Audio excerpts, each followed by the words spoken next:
What an absolute privilege and honor it is to chair this committee.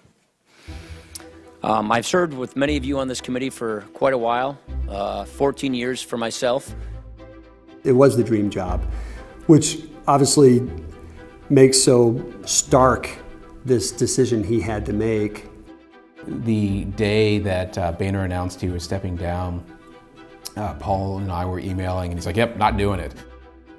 I remember the difficulty Paul was having in making that decision.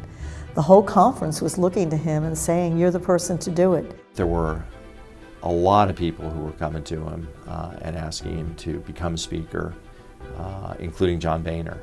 I called Paul. I ended up calling Paul 4 times that afternoon. "Paul, you have to do this." "I don't want to do this." I said, "Paul, I know you don't want to do it, but you've got a bigger calling here. It is pretty clear you're the only guy who can get the votes, and you're the guy who has to step up and do this. But I don't want to do it.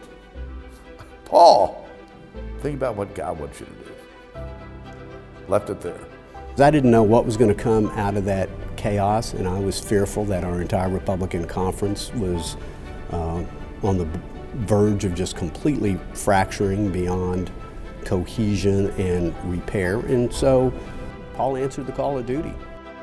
I never thought I'd be Speaker. You have done me a great honor. Let's seize the moment. Let's rise to the occasion. Thank you very much. It was very bittersweet because I was leaving the job that I'd always wanted, which was the Ways and Means Committee chairmanship in charge of tax reform. But I realized one of the obstacles that I knew I would have to experience if I was going to get tax reform done as Ways and Means chair was reluctance or resistance from leadership. Well, since I became the Speaker, I realized that was never going to be a problem anymore. So I made it my biggest issue as Speaker was to pave the way for tax reform. Like anything else the Speaker delves into, the planning doesn't go on for weeks or for months. It goes on for years. And I'm not sure I've seen somebody else in my congressional career be quite as systematic and all-encompassing in furthering public policy ideas as does the Speaker.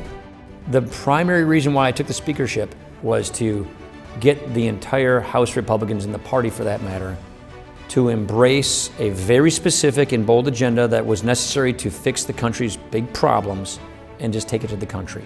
And that is basically why I took the speakership, to do the better way. I didn't know what we were going to call it at the time. I just wanted to run on an agenda, and we ended up calling it a better way. We're offering a better way. But for Paul Ryan pushing us to have solutions for the 6 biggest challenges facing our country, we would not have had the successes in 2017.